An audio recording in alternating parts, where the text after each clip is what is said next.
And our returning champion, a bartender from New York, New York, Austin Rogers. You did have these moves. What was that all about? You know what it's like when you're just staring at it and they're like, oh, no, wait, rolling. No, sorry, reset. And they're like, a bartender from New York who's in it. And you're just like looking at the red light and you're like, I don't know what to do with my hands. And I'm just like, balloon animal pop. Did Alex like it? Yeah, eventually. It took him a while. You guys can play however you want. New York bartender Austin Rogers has been hosting pub quiz nights for 15 years, before trivia became a booming industry and before his 12-game winning streak on Jeopardy made him a viral sensation. You went on to win all these matches of Jeopardy. You're still a bartender from New York. And we are at said bar. And I am still here on the weekends because, one, I love it. And two, we're still in New York. So $411,000, everyone's like, why didn't you buy a house? I'm like, where? I used to work corporate. I used to wear a suit and tie. Never again am I going back there.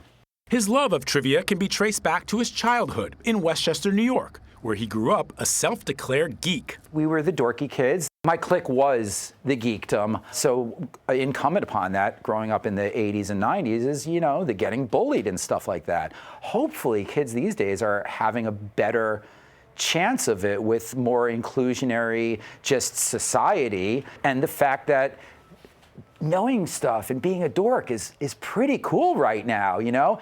Did your knowledge come from books? Did it come from absorbing pop culture? I was always an avid reader, memorizing dinosaurs and World War II airplanes. And I think that that love of knowledge will translate to knowing stuff about BuzzFeed and the Kardashians, just because if you can remember Chopin and Schumann, you can also remember Kim and Kanye. Right. Next up, name this 5-letter furry friend. Rogers' well-rounded thirst for knowledge drove him to recognize patterns in Jeopardy questions. They'll have these little weasel words, these little things that Jeopardy uses again and again and again. That's this little auditory Pavlovian cue, like all you could see is American artist and Iowa, and you go, it's Grant Wood, the guy with the pitchfork, American Gothic. That's all you need to know. American artist, Iowa, because there's no other place where those two things are going to align that is in canonical pop culture. So the question and how you write it, how you ask it or phrase it is as important as the answer. Yes, memorization isn't trivia. It's also how you grab what else is out there. We put his strategy to the test in our own trivia game matchup. Falling out of favor in the 1860s, this drink got its name in the 1880s after coming back into style. So one thing was in the past, the other thing's in the future. What do you call something in the past? You call it... I see what you're trying to do here. Yeah. Okay. There's a time frame difference here. 1880s and 1860s is irrelevant. The fact is there's a gap in time between these two drinks. Maybe because the drink was old-fashioned.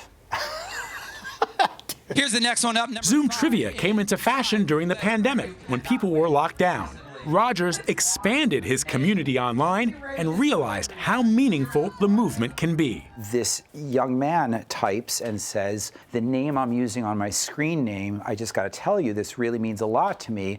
I just transitioned and I haven't ever been called my new name. And this was the first place where people are saying, hey, Bo, great to see you. And I hadn't heard my new name yet because I've been under lockdown, and Bo still plays my trivia on Wednesdays, and like gut punch. This little teeny dumb little trivia community that I created under lockdown had this young man told for the first time his new chosen name and been embraced. Like people are like, Bo's here, this is so exciting. I am doing this for people because there were the bullied and the geeks and the yada, yada, yada. And it's cool. During the height of the pandemic, Rogers says his trivia community raised more than $65,000 to help out-of-work bartenders. The ultimate book of pub trivia by the smartest guy in the bar is on sale wherever you get your books. So, you know, the way you were asking me, Nate, about the the clues that are within the question. Right. So a bad question would be, who was the original name of the Count of Monte Cristo? Anybody? But if I say to you this way, he called himself the Count of Monte Cristo in Alexander Dumas's classic novel in 1844, but his family knew him as... I would also not know. Still lost. Yes. Edmond Dantes is the character in the Count of Monte Cristo. But you see, I gave you some clues there in asking you a random trivia question. Manfred Mann did Blinded by the Light. Who wrote the song? That's not a trivia question. Whenever we play Trivial Pursuit in my house, my mom always says Florida for everything. They're like, what country has the world's largest lake? And she'll be like, Florida. Eventually she'll get it right. Get it right, yeah. Exactly. This was a fascinating story because he just has a very unique perspective on trivia. And the things that we all absorb, especially as children, through the Right. books that we read, the movies that we watch, the music that we listen to, that's how he was able And that community he created. It's about friendship and community, Yeah. and the best part of a bar. That's right. Right about that. Great story. That is true.